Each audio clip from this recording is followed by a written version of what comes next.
സങ്കീർത്തനത്തിൽ ചില പരാമർശങ്ങളുണ്ട്. ആ പരാമർശങ്ങളിൽ ഒന്ന് അതാണ് നമ്മൾ വായിച്ചത്.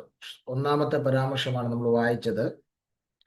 എന്റെ ജനമേ കേൾക്കാം. സ്തോത്രം. അപ്പോൾ ദൈവം തന്റെ ജനത്തോട് പറയുന്ന ഒന്നാമത്തെ പരാമർശം എന്റെ ജനമേ കേൾക്ക എന്നുള്ള പരാമർശമാണ്.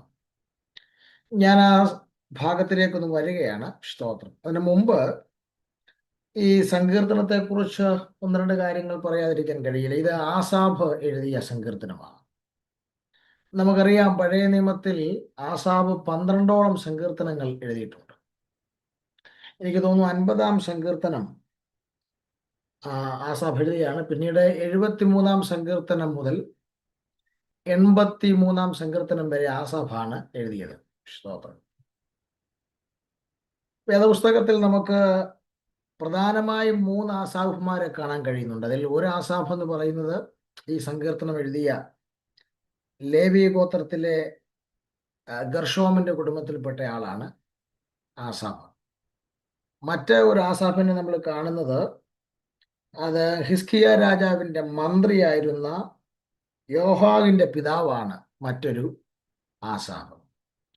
മൂന്നാമതായി നമ്മൾ കാണുന്നത് പാർസി രാജാവായ അർത്തക്ഷസ് രാജാവിന്റെ കാലത്ത് പാലസ്തീനിൽ നിയമിച്ചിരുന്ന ഒരു വനവിചാരകൻ എന്ന അദ്ദേഹത്തിന്റെ പേരും ആസാഫ് എന്നാണ് കാണുന്നത്. ഇങ്ങനെ 3 ആസാഫുമാരെയാണ് പൊതുവെ നമുക്ക് തിരുവഴുത്തിൽ കാണാൻ കഴിയുന്നത്. സ്തോത്രം. അതിൽ ഈ 12ഓളം സങ്കീർത്തനം എഴുതിയ ലേവി കുടുംബത്തിൽപ്പെട്ട, പ്രത്യേകിച്ച് ഗർഷോനി കുടുംബത്തിൽപ്പെട്ടയാളായിരുന്നു നമ്മുടെ ഈ സങ്കീർത്തനത്തിന്റെ എഴുത്തുകാരനായ ആസാഫ്. സ്തോത്രം.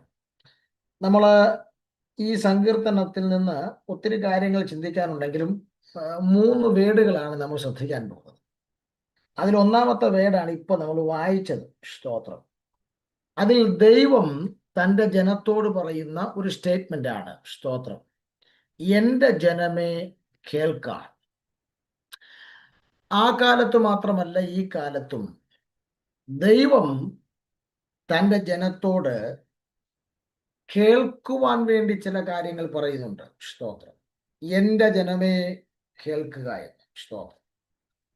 ഒരു കാലഘട്ടത്തിൽ ഇസ്രായേൽ മക്കൾ പറഞ്ഞു, യഹോവ ഞങ്ങളോട് ഗുണം സംസാരിച്ചാലും ദോഷം സംസാരിച്ചാലും ഞങ്ങൾ കേൾക്കാൻ എന്താണ് തയ്യാറാണ്. സ്തോത്രം. ഇസ്രായേലിന്റെ ചരിത്രം പരിശോധിച്ചാൽ അവർ കേട്ടതിൻ്റെ അനുഗ്രഹവും കേൾക്കാതിരുന്നതിൻ്റെ ശിക്ഷയും ഇതുപോലെ അനുഭവിച്ച മറ്റൊരു ജാതി ഉണ്ടോയെന്ന് എനിക്കറിയില്ല. സ്തോത്രം. എന്നാൽ ഇന്ന് രാവിലെ സമയം ദൈവാത്മാവ് ചിലരോട് ഓർമ്മപ്പെടുത്തുന്നു. സ്തോത്രം. കേൾക്കുവാൻ വേണ്ടിയുള്ള ചില സന്ദേശങ്ങൾ ദൈവാത്മാവ് നൽകി തരികയാണ്. സ്തോത്രം. എന്താണ് കേൾക്കേണ്ടത്? നമുക്ക് ആ ഭാഗങ്ങളിലേക്ക് ഒന്ന് വരാം. സ്തോത്രം. അതിനുശേഷം ഇവരിത് കേട്ടോ ഇല്ലയോ എന്ന് ആസാഫ് തന്നെ ഈ വിഷയത്തെക്കുറിച്ച് പറയുന്നുണ്ട്. അതും കൂടെ നമുക്ക് ഒന്ന് ചിന്തിക്കണം. സ്തോത്രം. 11-ാമത്തെ വാക്യം ഒന്ന് വായിച്ചേ. ആരെങ്കിലും ഒരാളത് വായിച്ചേ. 11-ാമത്തെ വാക്യം. സ്തോത്രം. എന്നാൽ എന്റെ ജനം എന്റെ വാക്ക് കേട്ടനുസരിച്ചില്ല, ഇസ്രയേൽ എന്നെ കൂട്ടാക്കിയതുമില്ല. അപ്പൊ നോക്കിക്കേ, ഒരു കാര്യം വ്യക്തമാണ്. 8-ാം വാക്യത്തിൽ കേൾക്കുക എന്ന് ആസാഫിലൂടെ പറഞ്ഞു. 11-ാം വാക്യത്തിൽ വന്നവൻ പറഞ്ഞു, എന്റെ ജനം എന്റെ വാക്ക് കേട്ട് അനുസരിച്ചില്ല. അപ്പോൾ ആദ്യം ദൈവം കേൾക്കാൻ വേണ്ടി ചിലത് പറയും. സ്തോത്രം. ഇന്ന് ഈ മെസ്സേജിനകത്തൂടെ ദൈവം കേൾക്കാൻ വേണ്ടി ചിലത് പറയും. സ്തോത്രം. ചിലപ്പോൾ അത് ഗുണമാകാം, ചിലപ്പോൾ ദോഷമാകാം. ചില ആളുകളെ സംബന്ധിച്ച് അവർക്ക് ഈ ഗുണം പറയുന്ന ദൂത് മാത്രമേ ഇഷ്ടമുള്ളൂ. അവർക്ക് നെഗറ്റീവ് പറയുന്ന ദൂതുകൾ അല്ലെങ്കിൽ കുറവുകൾ ഓർമ്മപ്പെടുന്ന ദൂതുകൾ അവർക്ക് ഇഷ്ടമല്ല. സ്തോത്രം. പക്ഷേ ആ കാര്യത്തിൽ ദാവീദ് ഒരു മാതൃകയായിരുന്നു. തൻ്റെ തലയെ കൈവച്ച് താൻ രാജാവാകുമെന്ന് പ്രവചിച്ച ശമൂവേലിനെ മാത്രമല്ല, നീയാണ് കൊലപാതകൻ എന്ന് പറഞ്ഞ് വിരൽ ചൂണ്ടിയ നാഥാനെയും അംഗീകരിക്കാൻ ദാവീദിന് ഒരു മനസ്സുണ്ടായിരുന്നു. സ്തോത്രം. അതുകൊണ്ട് ഇന്ന് രാവിലെ സമയം കേൾക്കുന്ന സന്ദേശം നിങ്ങൾക്ക് ഒരുപക്ഷെ രുചിയാകണമെന്നൊന്നുമില്ല. പക്ഷേ അതിൻ്റെ ഉറവിടം ദൈവത്തിൽ നിന്നാണെങ്കിൽ അത് കൊച്ചുകുട്ടിയോ പ്രായമുള്ളവനോ വലിയവനോ ചെറിയവനോ ഒന്നുമില്ലാതെ ദൈവത്തിന്റെ വാക്ക് കേൾക്കാനുള്ളൊരു മനസ്സ് ഇന്ന് രാവിലെ പ്രാപിക്കാൻ പരിശുദ്ധാത്മാവ് ഓർമ്മപ്പെടുത്തുകയാണ്. സ്തോത്രം. ഈ സങ്കീർത്തനത്തെ കുറിച്ച് വലിയ പശ്ചാത്തലങ്ങളൊന്നും നമുക്ക് ലഭിക്കുന്നില്ല. സ്തോത്രം. എങ്കിലും വിദഗ്ധന്മാരായിട്ടുള്ള ബൈബിൾ സ്കോളേഴ്സ് ഈ സങ്കീർത്തനത്തെ കുറിച്ച് ചില അഭിപ്രായങ്ങൾ പറയുന്നുണ്ട്. സ്തോത്രം.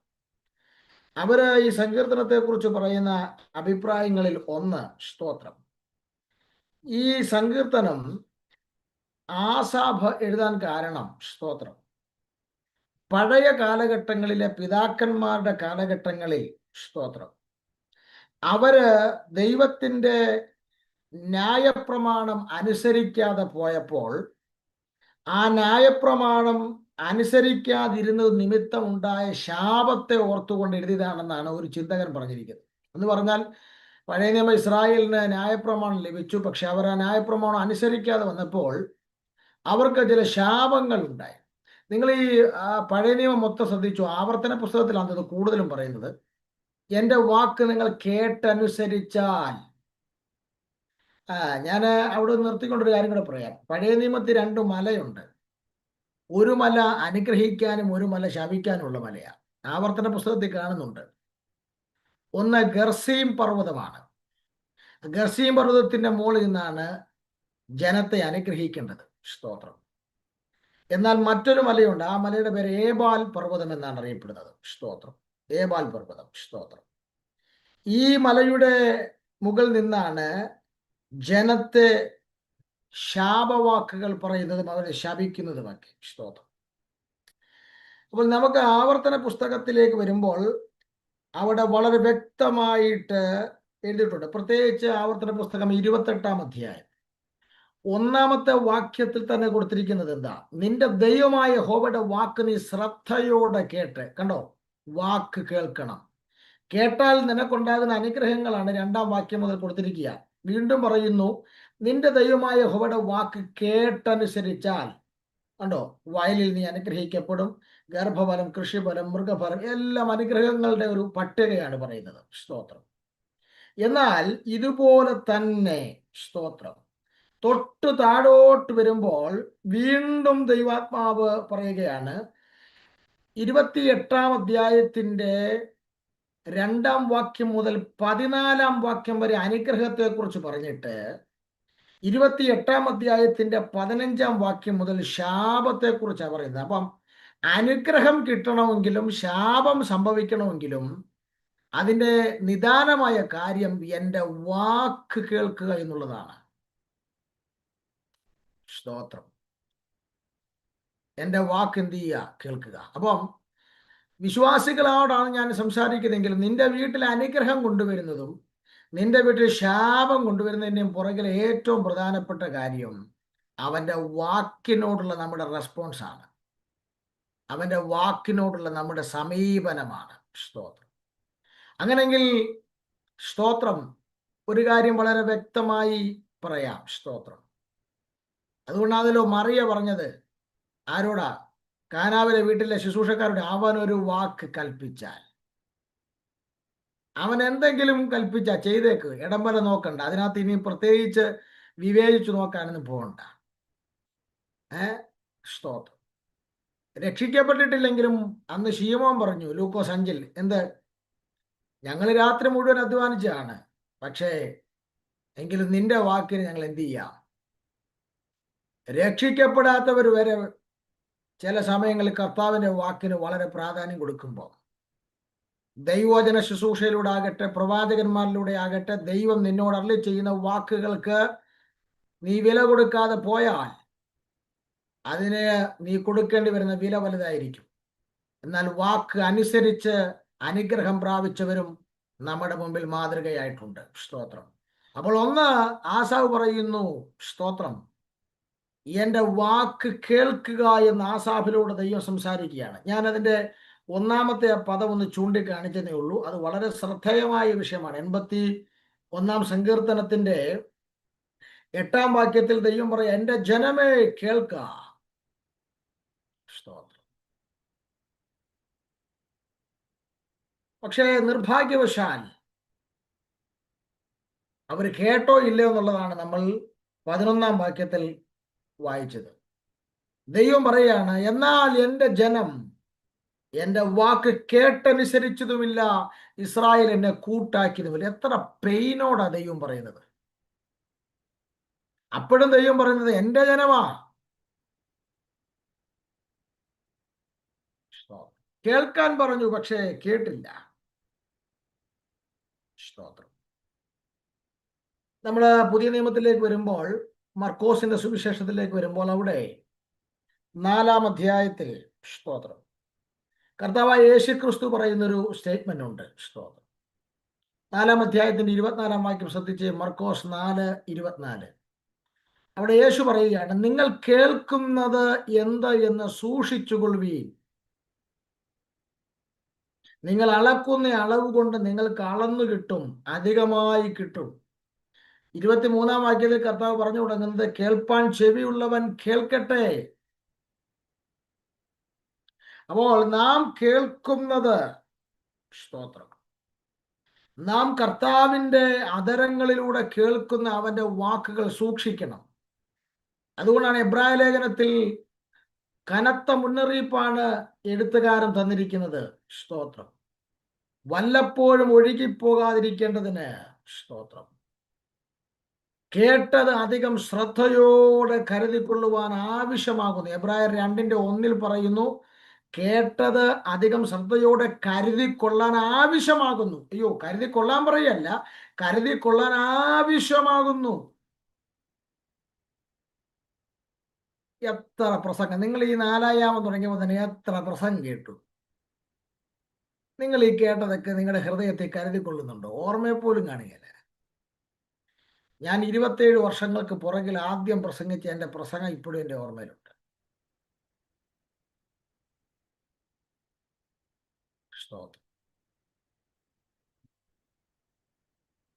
എന്തുകൊണ്ടാ കർത്താവ് പറയുന്നത് കേൾക്കുന്നത് സൂക്ഷിക്കണം? എന്തുകൊണ്ടാ പൗലോസ് പറയുന്നത് നിങ്ങൾ കേൾക്കുന്നത് അധികം ശ്രദ്ധയോടെ കരുതിക്കൊള്ളാൻ ആവശ്യമാകുന്നു, അല്ലെങ്കിൽ ഒഴുകിപ്പോകും. നല്ല ഒരു ഒഴുക്ക് വരുമ്പോൾ എന്ത് ചെയ്യും? ഒഴുകിപ്പോകും. പാട്ടുകാരൻ പറഞ്ഞു, ഇന്നലെ പിന്നെ ഉന്നത ശ്രേഷ്ഠമാർ അന്യരായി. ഭയങ്കര കൺവെൻഷൻ വേദികളിൽ പ്രസംഗിച്ച് തകർത്തവർ, പ്രവചിച്ച പലരും ഇന്ന് ഈ മാർഗത്തിൽ പോലുമില്ല. പേര് പറയാൻ എനിക്ക് അകത്ത് തിളയ്ക്കുന്നുണ്ട്, പക്ഷെ ഞാൻ പറയുന്നില്ല. പക്ഷേ ഒരു ഫാനിന്റെ സ്വിച്ച് ഓഫ് ആക്കിയാൽ അത് കുറച്ചുകൂടെ കറങ്ങിട്ട് നിൽക്കും. 2025 ദൈവം പലരുടെയും സ്വിച്ച് ഓഫ് ആക്കും, കുറച്ചുകൂടെ കറങ്ങിട്ട് നിൽക്കും. സ്തോത്രം. ആ ഗണത്തിൽ നമ്മൾ വരാതിരിക്കാൻ, നല്ല ഒഴുക്ക് വരുമ്പോൾ അതിൻ്റെ കൂടെ ഒഴുകി പോകാതിരിക്കാൻ, ഇന്ന് രാവിലെ ദൈവാത്മാവ് പറയുന്നു, എൻ്റെ ജനമേ എൻ്റെ വാക്ക് കേൾക്കുക. കേൾക്കുക മാത്രമല്ല, കേൾക്കുന്ന എൻ്റെ വാക്ക് സൂക്ഷിക്കുക. അത് കരുതിക്കൊള്ളുവാൻ നിങ്ങൾക്ക് അത്യാവശ്യമാണ്.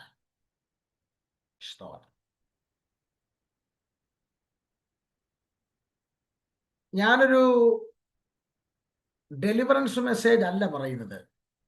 ഞാൻ പറയുന്നത് നിങ്ങൾ വിശ്വാസത്തിൽ നിൽക്കുവാനുള്ള സന്ദേശമാണ് പറയുന്നത്. സ്തോത്രം. ഞാൻ കഴിഞ്ഞ ദിവസം 3-4 ദിവസം തിരുവനന്തപുരത്തായിരുന്നു. വ്യാഴം, വെള്ളി, ശനി, ഞായറെല്ലാം ട്രിവാൻഡ്രത്ത് മീറ്റിങ്ങിലായിരുന്നു. അപ്പം ഒരു ദൈവദാസൻ എന്നെ ശുശ്രൂഷിക്കാൻ ക്ഷണിച്ചപ്പോൾ അദ്ദേഹം, ആ ചർച്ചിന്റെ വാസം, അദ്ദേഹം പറഞ്ഞു, നമുക്ക് ഇവിടെ ഡെപ്പാങ്കൂത്ത് പരിപാടിയൊന്നും വേണ്ട. അദ്ദേഹത്തിന് എന്നെ അറിയാം, ഞാൻ 4-5 പ്രാവശ്യമായിട്ട് ഇവിടെ പ്രസംഗിക്കുന്നുണ്ട്. നമുക്കിവിടെ തനി വചനമാണ് വേണ്ടത് എന്ന് പറഞ്ഞാൽ, ഡെപ്പാങ്കൂത്ത് പറഞ്ഞാൽ ഇപ്പൊ എല്ലാം റൈറ്റ് നൗ, ടച്ച്, പവർ, ദേ പിടിച്ചോ എന്നുള്ള ഇതിലാണല്ലോ. സ്തോത്രം. ആ സമയത്തുള്ളൊരു വൈബ്രേഷൻ അല്ലാതെ വിശ്വാസത്തിൽ ഒരു പ്രതിസന്ധി വരുമ്പോൾ നിൽക്കാൻ കഴിയുന്നില്ല. കാരണം അത് ആ സമയം കൊണ്ട് തീർന്നു. സ്തോത്രം. എന്നാൽ ഇന്ന് രാവിലെ ദൈവാത്മാവ് പറയുന്നു, എൻ്റെ വാക്ക് കേൾക്കുക. സ്തോത്രം. പക്ഷേ രണ്ടാമത് നമ്മൾ കണ്ടത് എന്താണ്? സ്തോത്രം. രണ്ടാമത് കണ്ടത്, ഈ ജനം വാക്ക് കേട്ടനുസരിച്ചില്ല. അത് ദൈവം വളരെ വേദനയോടെ പറയുന്ന ഭാഗമാണ്. 11-ാം വാക്യം, 81-ാം സങ്കീർത്തനം 11-ാം വാക്യം. എന്നാൽ എന്ന് പറയുമ്പോൾ അതിന്റെ മുകളിൽ എന്തോ കാര്യം പറയുന്നുണ്ട്. 10-ാം വാക്യത്തിൽ ദൈവം പറയുകയാണ്, മിസ്രൈമിൽ നിന്ന് 4 തലമുറയായി 430 വർഷമായി അടിമത്തത്തിൽ കിടന്ന നിങ്ങളെ അവിടുന്ന് കൊണ്ടുവന്ന യഹോവയായ ദൈവം ഞാനാകുന്നു. ഞാനാണ് നിങ്ങളെ വിടുവിച്ചത്. എന്നിട്ടും നിങ്ങൾ എൻ്റെ വാക്ക് കേട്ടനുസരിച്ചില്ല. സ്തോത്രം. ഞാൻ നിങ്ങളോട് ആ പദം ഒന്ന് പറയാം, കേട്ടനുസരിച്ചില്ല. സ്തോത്രം. കേട്ടനുസരിക്കാതിരിക്കുന്നത് ഒരാളുടെ തകർച്ചയുടെ ആരംഭം തുടങ്ങി എന്നുള്ളതിന്റെ ലക്ഷണമാണ്. ഞാൻ പലയിടത്തും പോയി പലരോടും പ്രവചനാത്മാവിലൊക്കെ സംസാരിക്കാറുണ്ട്. പക്ഷെ ഞാൻ ആരും നിർബന്ധിക്കാറില്ല. അനുസരിക്കാതിരിക്കുക അവരുടെ കാര്യം. പക്ഷേ കമ്പൽ ചെയ്യാറില്ല. എന്താ കാര്യം ചോദിച്ചാൽ, അവർ കർത്താവ് പറഞ്ഞ വാക്കിനെ അനുസരിച്ചാൽ അവർക്ക് കൊള്ളാം. അനുസരിച്ചില്ലെങ്കിൽ തകർച്ചയുടെ ലക്ഷണമാണ്. ഒരാൾ തകരാൻ തുടങ്ങുന്നതിന്റെ ആദ്യത്തെ പടിയാണ് കർത്താവിന്റെ വാക്കിനെ റിജക്റ്റ് ചെയ്യുന്നത്. സ്തോത്രം.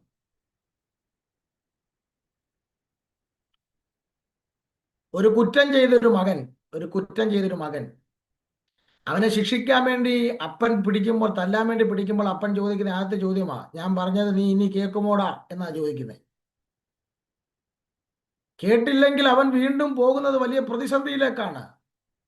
അപ്പൻ അതുകൊണ്ട് അവനെ തല്ലാൻ പിടിക്കുമ്പോൾ ആദ്യം ചോദിക്കുന്ന ചോദ്യമാണ്, നീ എൻ്റെ വാക്ക് കേൾക്കുമോ എന്ന്. സ്തോത്രം. എനിക്ക് ഒരു സഭയെക്കുറിച്ച് പറയുന്നതിൽ വളരെ അഭിമാനമുണ്ട്. പുതിയ നിയമത്തിൽ ഒരു സഭയുണ്ട്, തെസ്സലോനിക്ക സഭ എന്നാണ് അവരുടെ പേര്. അവരെക്കുറിച്ച് പൗലോസ് പറഞ്ഞ ഒരു സ്റ്റേറ്റ്മെന്റ് എന്നെ വളരെ ചിന്തിപ്പിച്ചു. സ്തോത്രം. 2 തെസ്സലോനിക്ക ലേഖനത്തിലേക്ക് നിങ്ങൾ വന്നാൽ 1-ാം അധ്യായത്തിൽ ഈ വിഷയവുമായി ബന്ധപ്പെട്ട് വളരെ വ്യക്തമായി പൗലോസ് പറയുന്ന ഒരു പ്രധാനപ്പെട്ട വിഷയമുണ്ട്. സ്തോത്രം.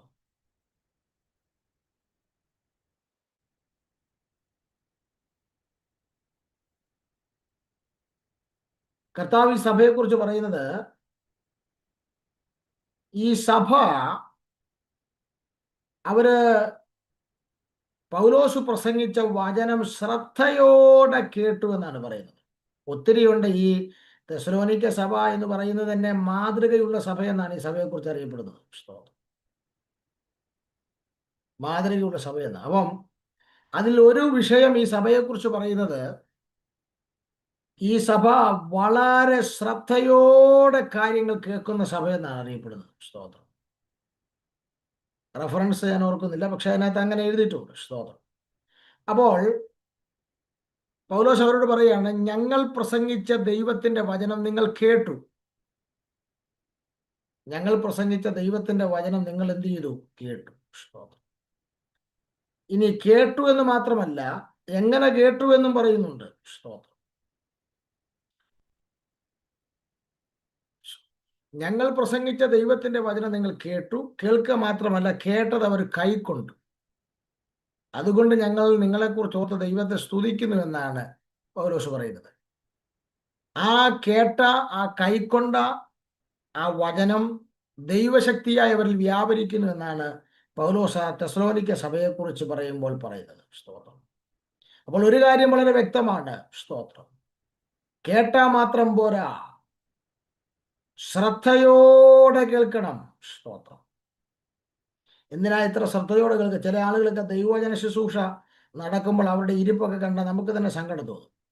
പ്രസംഗം നിർത്തിയിട്ട് പോകാൻ അപ്പം തന്നെ നമുക്ക് തോന്നും. കാരണം അവര് കേൾക്കുന്നുണ്ടോ എന്ന് ചോദിച്ചുകൊണ്ട്. പക്ഷെ അതിൻ്റെ ഇടയ്ക്ക് പല ബിസിനസ്സുകൾക്കകത്താ, ഫോണിനകത്ത് തോണ്ടിക്കൊണ്ടിരിക്കുകയും കൊച്ചിനെ കളിപ്പിച്ചുകൊണ്ടിരിക്കുകയും പല പല കാര്യങ്ങൾക്കകത്താ. സ്തോത്രം. ഈ പറയുന്നത് മസാല ചേർത്ത് പാസ്റ്റർ ഉണ്ടാക്കി പറയുന്ന പല ഡ്യൂപ്ലിക്കേറ്റ് പ്രസംഗമുണ്ട്. ഞാൻ അതല്ല പറയുന്നത്. വചനം എന്ന മായമില്ലാത്ത പാൽ ഒരു മസാലയും ചേർക്കാതെ കൃത്യമായി പറയുന്ന ദൈവവചന ശുശ്രൂഷയെ നാം കേട്ടിട്ട് അതിനെ അനുസരിച്ചില്ലെങ്കിൽ, നാം അതിനെ അലക്ഷ്യമാക്കിയാൽ അത് ദൈവത്തെ നാം റിജക്റ്റ് ചെയ്യുന്നതിന് തുല്യമാണ്. കാരണം വചനം ദൈവമാണ്. സ്തോത്രം. വേദപുസ്തകത്തിൽ വേറെ ഒന്നും ദൈവമല്ല. പ്രവചനമോ രോഗശാന്തിയോ ഭൂതശാന്തിയോ അന്യഭാഷയോ വരങ്ങൾ ഇതൊന്നും ദൈവമല്ല. പക്ഷെ വചനം ദൈവമാണ്. വചനത്തെ റിജക്ട് ചെയ്താൽ ദൈവത്തെ തള്ളുന്നതിന് തുല്യമാണ്. സ്തോത്രം. അപ്പോൾ ഞാൻ ഇവിടുന്ന് സ്തോത്രം 2 വാക്കുകൾ നിങ്ങളെ ഇപ്പോൾ കാണിച്ചു. ഒന്നാമത്തെ വാക്ക് കേൾക്കുക എന്നുള്ള വാക്ക്, രണ്ടാമത്തെ വാക്ക് കേട്ട് അനുസരിച്ചില്ല. ഇനി മൂന്നാമതൊരു വാക്കുണ്ട്. സ്തോത്രം. ആ വാക്ക് ഈ സങ്കീർത്തനത്തിനകത്തില്ല. പക്ഷെ ആ വാക്ക് ഞാൻ ഇതിനകത്ത് ആഡ് ചെയ്യുകയാണ്. സ്തോത്രം. അത് ആഡ് ചെയ്യാൻ കാരണം എന്താണെന്ന് ചോദിച്ചാൽ 13ാമത്തെ വാക്യം നിങ്ങളൊന്ന് ശ്രദ്ധിച്ച്. അവിടെ എഴുതിയിരിക്കുന്നത് എന്നാണെന്നറിയാമോ? അയ്യോ എൻ്റെ ജനം എൻ്റെ വാക്ക് കേൾക്കുകയും ഇസ്രായേലിന്റെ വഴികളിൽ നടക്കുകയും ചെയ്തിരുന്നുവെങ്കിൽ കൊള്ളാമായിരുന്നു. അപ്പം 8ാം വാക്യത്തിൽ പറഞ്ഞു കേൾക്കുക, കേൾക്കുക. രജി ബ്രദറെ കേൾക്ക്. ദൈവം പറയുക. പക്ഷേ അതേ ദൈവം 11ാം വാക്യത്തിൽ വന്നും പറയുക, എന്നിട്ടും അവര് എൻ്റെ വാക്ക് കേട്ട് അനുസരിച്ചില്ല. പക്ഷെ 13ാം വാക്യത്തിൽ വന്നപ്പോൾ ദൈവത്തിന്റെ ആഗ്രഹം പറയുക. എന്താ ആഗ്രഹം എന്നറിയാമോ? അവർ എൻ്റെ വാക്ക് കേൾക്കുകയും എൻ്റെ വഴികളിൽ നടക്കുകയും ചെയ്തിരുന്നുവെങ്കിൽ കൊള്ളാമായിരുന്നു. അപ്പൊ അതിന് മൂന്നാമത് നമുക്കൊരു വാക്ക് കൊടുക്കാം, കേട്ടിരുന്നെങ്കിൽ. ഇന്നത്തെ പ്രസംഗം മറക്കരുത്. കേട്ടനുസരിച്ചില്ല. ഇത് രണ്ടും ജനത്തിന്റെ ഭാഗത്തുനിന്ന് വന്ന അപ്രോച്ച്. പക്ഷെ ദൈവത്തിന്റെ ആഗ്രഹം കേട്ടിരുന്നെങ്കിൽ. ഞാൻ ആ ഭാഗം വായിച്ചപ്പോൾ എൻ്റെ അകത്ത് വന്നൊരു ചിന്ത എന്നറിയോ? കേട്ടിരുന്നെങ്കിൽ എന്ന് പറഞ്ഞ് ദൈവം നിർത്തിയില്ല. ദൈവം പറയാ, കേട്ടിരുന്നെങ്കിൽ ഞാൻ 6 അനുഗ്രഹങ്ങൾ നിങ്ങൾക്ക് തരാൻ റെഡിയാക്കി വെച്ചേക്കായിരുന്നു. 6 അനുഗ്രഹങ്ങൾ. ഓ, പോയില്ലേ? വേദപുസ്തകം മൊത്തം വായിച്ചു വയ്ക്കുക. ദൈവം ചുമ്മാ ആർക്കും ഒരു അനുഗ്രഹം കൊടുക്കരുത്. എല്ലാത്തിനും ഒരു മാനദണ്ഡമുണ്ട്. ദൈവം എല്ലാത്തിനും വ്യവസ്ഥ വെക്കുന്നുണ്ട്, നിബന്ധന. ചിലരൊക്കെ ടി വിയിലൊക്കെ പ്രസംഗം കേൾക്കാം, നിങ്ങൾ ഇപ്പോൾ ആ ടി വിയെ കൈവച്ച് പ്രാർത്ഥിച്ചാൽ മതിയായിട്ട്. ചുമ്മാ ദൈവം അങ്ങനെയൊന്നും ആരെ അനുഗ്രഹിക്കില്ല, വെറുതെ.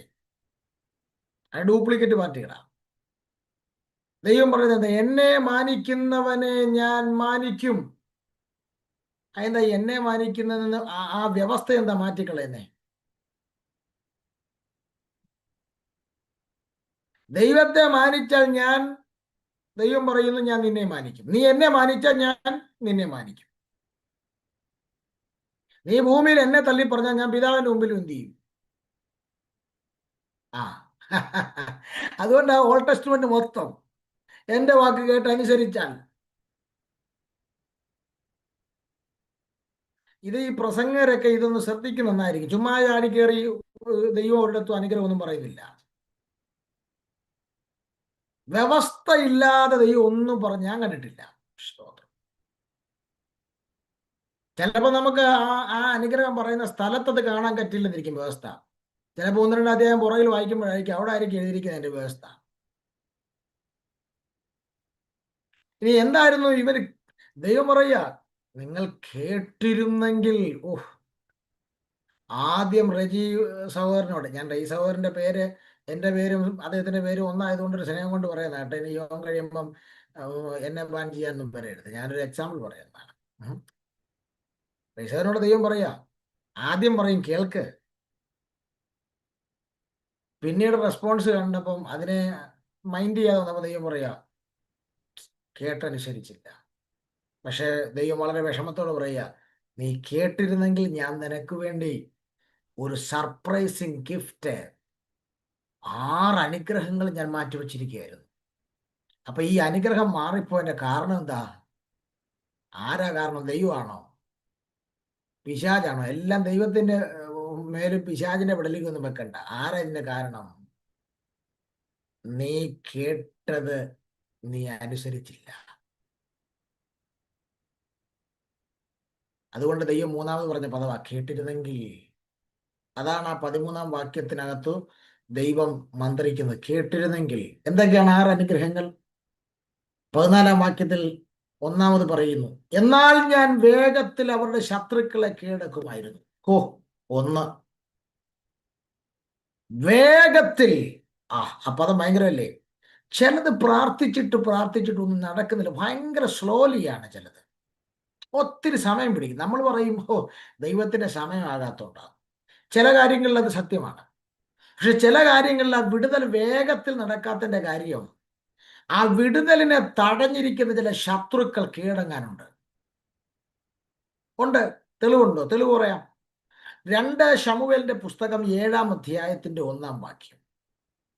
അവിടെ എഴുതിയിരിക്കുന്നു, യഹോവ ചുറ്റുമുള്ള സകല ശത്രുക്കളെയും അടക്കി രാജാവിന് സ്വസ്ഥത നൽകിയ ശേഷം. അപ്പോൾ ദാവീദിന് സ്വസ്ഥത വരാൻ കാര്യം എന്താ? ഇതുവരെ സ്വസ്ഥതയില്ല. 6-ാം അധ്യായം വരെ സ്വസ്ഥതയില്ല, 2 ശമൂവേൽ 6 വരെ. പക്ഷെ 7-ാം അധ്യായത്തിൽ സ്വസ്ഥത വരാൻ കാര്യം എന്താ? യഹോവ ചുറ്റുമുള്ള സകല ശത്രുക്കളെയും അടക്കി. അപ്പം വേഗം ദൈവം എന്ത് ചെയ്തു? ദാവീദിന് സ്വസ്ഥത കിട്ടാൻ വേഗം ദൈവം തന്റെ സ്വസ്ഥതയെ കെടുത്തിയ മുഴുവൻ ശത്രുക്കളെ ദൈവം അടക്കി. ഇന്ന് രാവിലെ ദൈവാത്മാവ് പറയുന്നു, സ്തോത്രം, ഉപവാസം ഇരിക്കുന്നത് നല്ലതാണ്, മണിക്കൂർ പ്രാർത്ഥിക്കുന്നത് നല്ലതാണ്. പക്ഷേ ഇതൊക്കെ ചെയ്യുമ്പോഴും അതിനകത്തെ പ്രധാന കാര്യം, നീ അവന്റെ വാക്ക് കേട്ടിരുന്നെങ്കിൽ എന്ന്. ദൈവം നാളെ നിന്നെക്കുറിച്ച് അനുദപിക്കാൻ ഇടവരുത്തരുത്. കേട്ടിരുന്നെങ്കിൽ എന്ന്. കേട്ടനുസരിച്ചാൽ നിന്റെ വിടുതൽ വേഗത്തിലാകും. സ്തോത്രം. നിന്റെ സൗഖ്യം വേഗത്തിലാകും. നിന്റെ വീട്ടിലെ ദൈവപ്രവർത്തികൾ വേഗത്തിലാകും. ഇന്ന് രാവിലെ കർത്താവിനോട് പറയുന്നു, സ്തോത്രം, നിന്റെ തകർച്ച ലക്ഷ്യമിട്ട് നിന്നെ ഫോളോ ചെയ്യുന്ന ചില ശത്രുക്കളെ, നിന്റെ ജോലിയിലാകട്ടെ, ശുശ്രൂഷയിലാകട്ടെ, തലമുറയോടാകട്ടെ, ആരോഗ്യത്തോടാകട്ടെ, നിന്റെ ഗ്രാഫ് താന്നിരിപ്പാൻ, നിന്റെ തലകുനിയാൻ നിന്നെ ലക്ഷ്യമിടുന്ന ചില ശത്രുക്കളൊക്കെ വേഗം ദൈവം കീഴടക്കാൻ പോകുകയാ. ചിലരോട് ഞാൻ ആത്മാവിൽ പറയുന്നു, വേഗം എന്നുള്ള ചില വിടുതലുകൾ, വേഗം എന്നുള്ള ചില ഡെലിവറൻസുകൾ കർത്താവ് കൽപ്പിക്കാൻ പോകുന്നു. സ്തോത്രം. പക്ഷെ നീ ചെയ്യേണ്ട ഒറ്റ കാര്യം, കേട്ടനുസരിക്കുക. കേട്ടനുസരിക്കുക.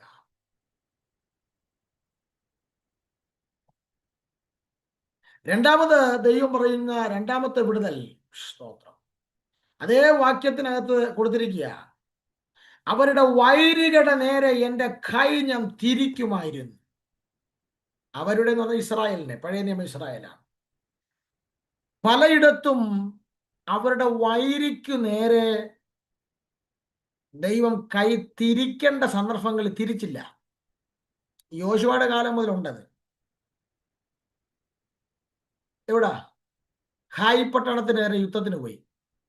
ജയിക്കുമെന്നും പറഞ്ഞുള്ള ആത്മവിശ്വാസത്തിലാണ് പോയത്. പക്ഷേ ദൈവം അവർക്ക് അനുകൂലമായി നിന്നില്ല. ദൈവം ഹായിക്കെതിരെ ഇസ്രായേലിന് വേണ്ടി കൈ തിരിച്ചില്ല വൈരികൾക്ക് നേരെ. അതും കുഴപ്പം എന്നാണെന്നറിയോ? അതും കുഴപ്പം ഇതാ, അവർ ദൈവത്തിന്റെ വാക്കിന് ശ്രദ്ധ കൊടുത്തില്ല. പിന്നെ യോശുവയുടെ ഒരു അസിസ്റ്റന്റ് പാസ്റ്റർമാരുണ്ടായിരുന്നു, ശിങ്കിടികൾ എന്ന് പറയും, ഞങ്ങളുടെ നാടൻ മറ്റേ പറഞ്ഞ ശിങ്കിടികൾ. അവര് പറഞ്ഞു, നല്ല ആത്മവിശ്വാസത്തിൽ നിൽക്കുകയല്ലേ, എന്താ യെരിഹോവിനെ ജയിച്ച് നിൽക്കുകയല്ലേ. അവര് പറഞ്ഞു, 2000-3000 പേരെ അയച്ചാൽ മതിയെന്ന്. സിമ്പിൾ അല്ലേ? ഈ ആത്മവിശ്വാസം അധികം പറഞ്ഞു നിൽക്കുന്ന ഈ മോട്ടിവേഷൻ സ്പീക്കേഴ്സ് വളരെ ഉണ്ട്. അടുപ്പിക്കരുത് കേട്ടോ. സ്തോത്രം. നിന്നെ വെറുതെ ആത്മവിശ്വാസം കയറ്റി തരും. സ്തോത്രം. ഇതുവരെ എല്ലാ യുദ്ധങ്ങളിലും ഞാൻ എങ്ങനെയാണ് ചുവട് വെക്കേണ്ടത്, എങ്ങനെ പോകണമെന്ന് ദൈവത്തോട് ആലോചന ചോദിച്ച് മാത്രം സഞ്ചരിച്ച യോശുവ ഇവിടെ ദൈവത്തിന്റെ വാക്ക് കേൾക്കാൻ പോലും നിന്നില്ല. എപ്പോഴാ കേട്ടെന്നറിയാമോ? എപ്പോഴാ കേട്ടത്? തോറ്റു കഴിഞ്ഞപ്പം കൂടെ ഉണ്ടായിരുന്നവരുടെ രക്തം വീണപ്പെടാ എന്താ കാര്യം എന്നറിയാൻ വേണ്ടി ദൈവത്തിന്റെ വാക്ക് തപ്പിപ്പോകുന്നത്. കുഞ്ഞ, കുടുംബം തകർന്നതിന് ശേഷമല്ല കാരണം അറിയാൻ വേണ്ടി വാക്ക് തപ്പിപ്പോകേണ്ടത്. അനർത്ഥം ഉണ്ടായതിനു ശേഷമല്ല കാരണം തപ്പി. ചിലർ ഫസ്റ്റ് റൂട്ട് ഒന്ന് പിടിക്കാൻ നാണമില്ല പറയാൻ. സ്തോത്രം. ഈ റൂട്ട് പിടിക്കേണ്ട അവസ്ഥ ഉണ്ടായതിന്റെ കാര്യം എന്താ? കേട്ടില്ല വാക്ക്. സ്തോത്രം. ഞാൻ ഈ പ്രസംഗം ഒത്തിരി പേർക്ക് അയക്കും. കാരണം ഇത് ഞാൻ കരുതിക്കൂട്ടി പ്രസംഗിക്കുന്ന പ്രസംഗമല്ല. ഞാൻ ഒരു 10 മിനിറ്റ് മുമ്പാണ് കട്ടലിരുന്ന് ഈ മൊബൈലിൽ വേദോസം വായിച്ചിരുന്നപ്പോഴാണ് എൻ്റെ ഉള്ളിൽ ഇത് വന്നത്. സ്തോത്രം. പലയിടത്തും ദൈവത്തിന്റെ കൈ ഇവരുടെ വൈരികൾക്ക് നേരെ ദൈവം തിരിച്ചില്ല. ആ സ്തോത്രം. പലയിടത്തും വേറെ പല സന്ദർഭങ്ങൾ പറയാണ്ട് എൻ്റെ സമയം തീരുകയാണ്, അതുകൊണ്ട് ഞാൻ ഓടിച്ചു പറഞ്ഞു നിർത്തുക.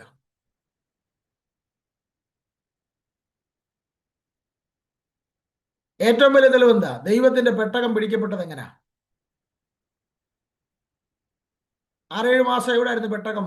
ഫെലിസ്തീന്റെ കയ്യിലായിരുന്നു. എങ്ങനെ സാധാരണ പടക്കളത്തിൽ യുദ്ധം നടക്കുമ്പോൾ പെട്ടകം കൊണ്ടുവരും, അത് സ്വാഭാവികമാണ്. പെട്ടകം പടക്കളത്തിൽ വരുമ്പോഴത്തേക്ക് ഇവര് ആർക്കുമ്പോൾ പെട്ടകത്തിലെ ദൈവത്തിന്റെ മഹത്വം വെളിപ്പെടും. ഇവരുടെ ശത്രുക്കൾ ഭയക്കും, ഇസ്രായേൽ ജയിക്കും. അത് ആ പതിവ്. പക്ഷെ പെട്ടകം വന്നില്ലേ? വന്നു. പക്ഷേ ഇവർ ആർക്കുകയും ചെയ്തു. പക്ഷേ പെട്ടകത്തിൽ ഉണ്ടായിരുന്ന ദൈവത്തിന്റെ മഹത്വം ചലിച്ചില്ല. എന്ന് പറഞ്ഞാൽ ഇവരുടെ ശത്രുവായ ഫെലിസ്തർക്ക് നേരെ ദൈവം തന്റെ കരം തിരിച്ചില്ല. കാരണം പെട്ടകം ചുമന്നുകൊണ്ട് വന്നവന് പോലും അത് ചുമക്കാനുള്ള യോഗ്യതയില്ലായിരുന്നു. ഒപ്നിയും ഫിനെഹാസും പാപത്തിനകത്ത് കിടന്ന് കുളിക്കുന്ന പുള്ളികളാ പെട്ടകം ചുമന്നേ. ഇന്ന് രാവിലെ ഈ മെസ്സേജ് കേൾക്കുമ്പോൾ ഒന്ന് പുനർചിന്തിക്കണം. സ്തോത്രം. നിന്റെ ശത്രുവിന് നേരെ, നീ ആരാ? നീ ദൈവത്തിന്റെ ജനമാ. നിന്റെ ശത്രുവിനു നേരെ ദൈവം അവന്റെ കരം തിരിക്കുന്നില്ലെങ്കിൽ എവിടെയോ ഒരു മിസ്റ്റേക്ക് ഉണ്ട്. നാം ഒന്ന് പുനർവിചിന്തനത്തിന് ഏൽപ്പിക്കപ്പെടണം. അതാ ദൈവം പറഞ്ഞത്, നീ കേട്ടിരുന്നെങ്കിൽ നിങ്ങളുടെ ശത്രുവിന് നേരെ ഞാൻ എൻ്റെ കരം തിരിക്കുമായിരുന്നു, നിങ്ങളുടെ വൈരികൾക്ക് നേരെ ഞാൻ എൻ്റെ കൈ തിരിക്കുമായിരുന്നു. കണ്ടോ, 2 പോയില്ലേ? മൂന്നാമത് ദൈവം പറഞ്ഞ എന്താ? 15-ാം വാക്യത്തിൽ, യഹോവയെ പകയ്ക്കുന്നവർ അവന് കീഴടങ്ങുമായിരുന്നു. ദൈവം എന്താ പറഞ്ഞത്? നിങ്ങളെ തൊടുന്നവർ എൻ്റെ കൃഷ്ണമണിയെ തൊടുന്ന. അപ്പോൾ യഹോവയെ പകയ്ക്കുന്നവർ എന്ന് പറയുമ്പോൾ യഹോവയുടെ ജനത്തെ പകയ്ക്കുന്നവരും കൂടാ.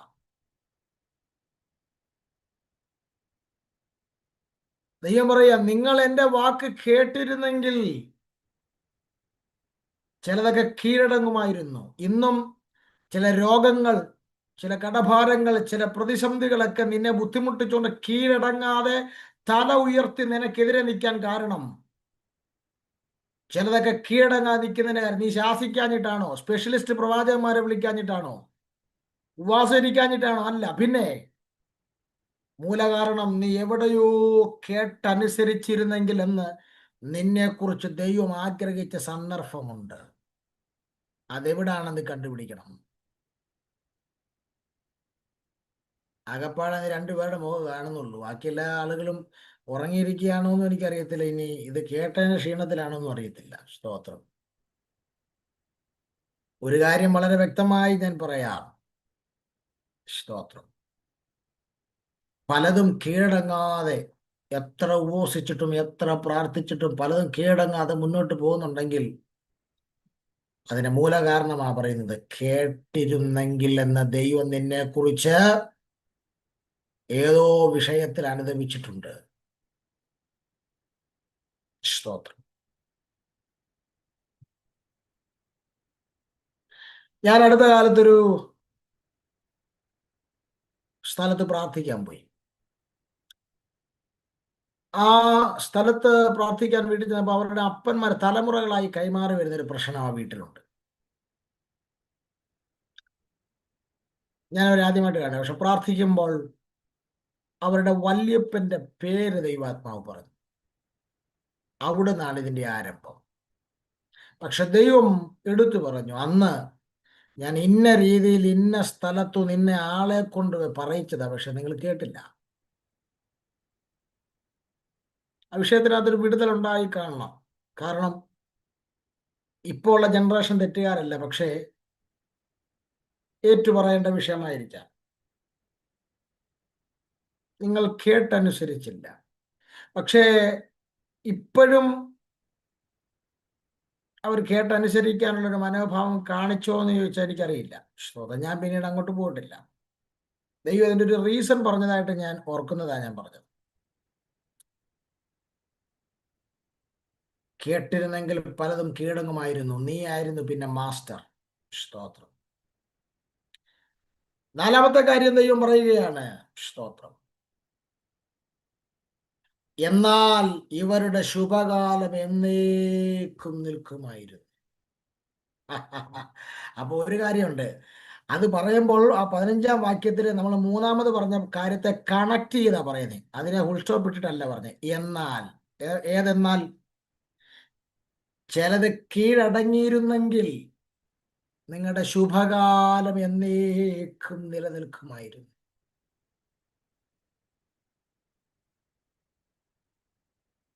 ഇവരുടെ ശുഭകാലം നിലനിന്നോ? ഇസ്രായേലിന്റെ നിന്നോ? നോ.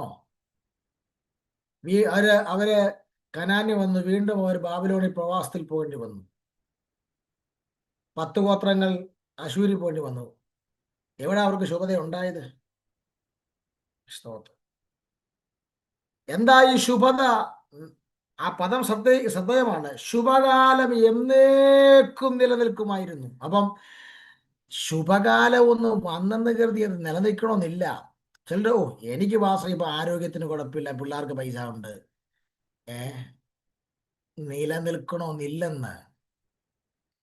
എന്നേക്കും നിലനിൽക്കുന്നതാണ് അവന്റെ വാക്ക് കേട്ടിരുന്നെങ്കിൽ കിട്ടാൻ അനുഗ്രഹം. നീ ഉപവസിച്ചും പ്രാർത്ഥിച്ചും ആരാധിച്ചും പ്രാപിച്ചെടുത്ത ആ ശുഭകാലം എന്നേക്കും നിലനിൽക്കുന്നതാണ്. അവന്റെ വാക്ക് കേട്ടിരുന്നെങ്കിൽ നിനക്ക് ലഭിക്കുന്ന അനുഗ്രഹം. ശുഭകാലം ഒരാൾക്കുണ്ടായാൽ അവിടെ എന്തൊക്കെ ഉണ്ടാകണമെന്ന് അറിയാമോ? സ്തോത്രം. ഇയ്യോബ് തന്റെ ശുഭകാലത്തെ കുറിച്ച് പറയുന്ന ഒരു സ്റ്റേറ്റ്മെന്റ് ഉണ്ട്. അത് ഈ കോണ്ടസ്റ്റിലല്ല പറയുന്നത്, ഞാൻ എടുത്തു പറയുന്നു, ഈ കോണ്ടസ്റ്റിലല്ല ഇത് പറയുന്നത്, എങ്കിലും ഞാൻ ഇതിനകത്ത് ആഡ് ചെയ്യുകയാണ്. സ്തോത്രം. 29-ാമത്തെ അധ്യായം, ഇയ്യോബിന്റെ പുസ്തകം 29-ാം അധ്യായത്തിൽ 5-ാം വാക്യത്തിൽ ഇയ്യോബ് പറയുന്നു, എൻ്റെ മക്കൾ എൻ്റെ ചുറ്റും ഇരിക്കുകയും ചെയ്ത എൻ്റെ ശുഭകാലത്തിലെ പോലെ ഞാൻ ആയെങ്കിൽ കൊള്ളാമായിരുന്നു. പണ്ഡിതക ഊസ് എന്ന് പറയുന്ന ദേശത്ത് ശുഭകാലത്തിൽ ജീവിച്ച മനുഷ്യനാ. ആ ശുഭകാലത്തിൽ ദൈവത്തിന്റെ വേലി തനക്ക് ചുറ്റും ഉണ്ടായിരുന്നു. ആ ശുഭകാലത്തിൽ തന്റെ മക്കൾ തന്റെ മേശയ്ക്ക് ചുറ്റും ഉണ്ടായിരുന്നു. ആ ശുഭകാലത്തിൽ ദേശത്തിലെ ഇരുട്ടിലൂടെ താൻ സഞ്ചരിച്ചു. ആ ശുഭകാലത്തിൽ ദൈവത്തിന്റെ സഖ്യത തന്റെ കൂടാരത്തിൽ ഉണ്ടായിരുന്നു. ആ ശുഭകാലത്തിൽ സർവശക്തൻ തന്നോടുകൂടെ വസിച്ചു. 6-ാം വാക്യത്തിലൊക്കെ പറയുന്നു, ആ ശുഭകാലത്തിൽ സമൃദ്ധി ഭയങ്കരമായിരുന്നു. സമൃദ്ധി എന്താ? കാലുകളെ വെണ്ണ കൊണ്ട് കഴുകി പാറ തൈലനദികളെ ഒഴുക്കി കൊടുത്തു. പട്ടണത്തിലേക്ക് ചെന്നാൽ തനിക്ക് ഇരിപ്പിടം കിട്ടുന്നു. യൗവനക്കാർ തന്നെ കണ്ടിട്ട് ഒളിക്കുന്നു. വൃദ്ധന്മാർ എഴുന്നേറ്റ് നിൽക്കുന്നു. പ്രഭുക്കന്മാർ സംസാരം നിർത്തൂ. എന്തൊരു ശുഭകാല! പക്ഷെ അത് അധികം മുന്നോട്ട് പോയില്ല. അത് ഈ കോണ്ടസ്റ്റിലല്ല, കേട്ടിരുന്നെങ്കിൽ എന്ന കോണ്ടസ്റ്റിലല്ല. കാരണം അത് ദൈവം സാത്താൻ അനുവദിച്ചു കൊടുത്തതാണ്. എന്തിനാ? പിശാച് പറഞ്ഞ ആരോപണം തെറ്റാണെന്ന് തെളിയിക്കാൻ. പിശാച് ഒരു ആരോപണം പറഞ്ഞു. എന്ത്? വെറുതെയാണോ അവൻ ഇങ്ങനെ ഭക്തനായിരിക്കുന്നത്? നീ അവന് ചുറ്റും വേലി കെട്ടിയിരിക്കുന്നു, അവനെ ബ്ലസ് ചെയ്തിരിക്കുന്നു, അതുകൊണ്ടാണ്. ആ ആരോപണം തെറ്റാണെന്ന് തെളിയിക്കാൻ ദൈവം സാത്താനെ ഒന്ന് പെർമിഷൻ കൊടുത്തതാണ്. അപ്പോൾ പിശാച് തകർത്തതാണ് ആ ശുഭകാലം. അതും ഈ കോണ്ടസ്റ്റ് നമ്മൾ കമ്പയർ ചെയ്യേണ്ട. പക്ഷെ ഞാൻ ശുഭകാലം ഒരാളിൽ വന്നാൽ അയാൾക്കുണ്ടാകുന്ന നന്മകളെ കുറിച്ചായി പറഞ്ഞത്. സ്തോത്രം. അപ്പോൾ ദൈവം പറയാ, നിങ്ങൾ കേട്ടിരുന്നെങ്കിൽ, സ്തോത്രം, നിങ്ങൾക്ക് ലഭിച്ച ശുഭകാലം, ആ രോഗസൗഖ്യം എന്നേക്കും നിലനിൽക്കുമായിരുന്നു. ആ ഭൗതിക ഉയർച്ച, ആ ആത്മീക ഉയർച്ച, പ്രാർത്ഥനാ ജീവിതം എന്നേക്കും നിലനിൽക്കുമായിരുന്നു. സ്തോത്രം. ഇനി അത് മാത്രമല്ല, സ്തോത്രം, അടുത്തും കൂടെ പറഞ്ഞ് ഞാൻ അവസാനിപ്പിക്കാം. സ്തോത്രം. 81-ാം സങ്കീർത്തനത്തിൽ വീണ്ടും ദൈവം പറയുന്ന ഭാഗങ്ങൾ, 5-ാമത്തെ കാര്യം ദൈവം പറയുകയാണ് 16-ാം വാക്യത്തിൽ, അവൻ മേത്തരമായ ഗോതമ്പ് കൊണ്ടവരെ പോഷിപ്പിക്കുമായിരുന്നു. എന്ന് പറഞ്ഞാൽ ഇവർക്ക് ക്ഷാമമില്ലാതെ ഇവരെ നടത്തിയേനെന്ന്. എത്ര ക്ഷാമങ്ങൾ അനുഭവിക്കേണ്ടി വന്നറിയാമോ ഇസ്രായേൽ മക്കൾ?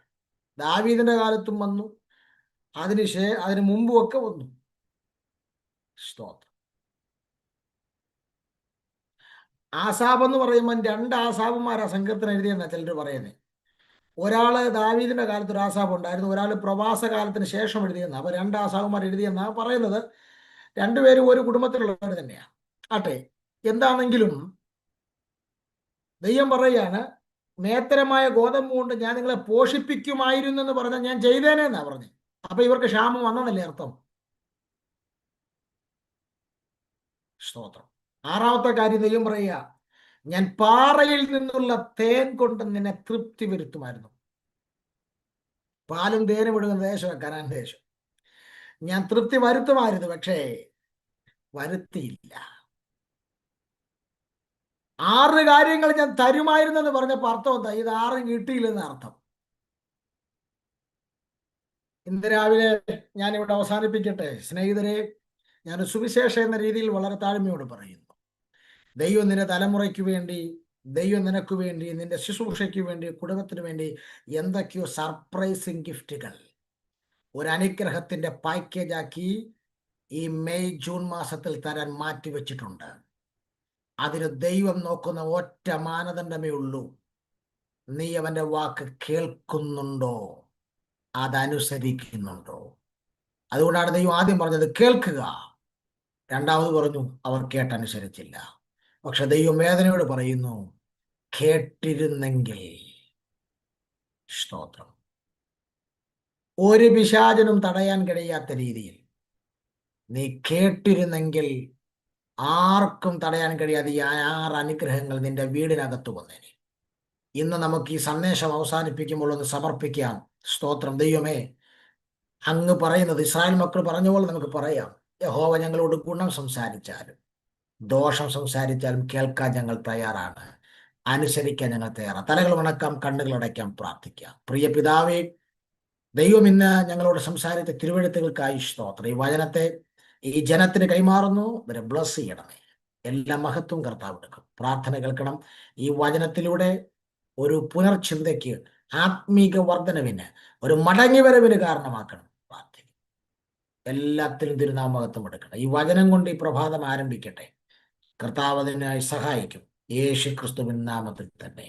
ആമേൻ. എല്ലാവർക്കും വന്ദനം, നന്ദി. കർത്താവ് വചനങ്ങളെ സഹായിക്കട്ടെ. God bless you and thank you. Thank you, Pastor. Thank you very much. Thank you very much. Thank you, Pastor. നമുക്ക് ആശീർവാദം പറയാം. നമ്മുടെ കർത്താവായ യേശു ക്രിസ്തുവിന്റെ കൃപയും പിതാവായ ദൈവത്തിന്റെ സ്നേഹവും പരിശുദ്ധാത്മാവിന്റെ സംസർഗവും സഹവാസവും നാം ഓരോരുത്തരോടും, നാം പ്രാർത്ഥിച്ച വിഷയങ്ങളോടും, നാം കേട്ട വചനങ്ങളോടും. ഹല്ലേലൂയ. ആമേൻ. നമ്മളോട് ദൈവത്തിന്റെ മാറ്റമില്ലാത്ത വചനം സംസാരിച്ച പ്രിയ കർത്താവിന്റെ ദാസനോടും കർത്താവിന്റെ വരവ് വരെയും എന്നേക്കും ഇരിക്കുമാറാകട്ടെ. നമുക്ക് എത്രത്തോളം ചെയ്യാൻ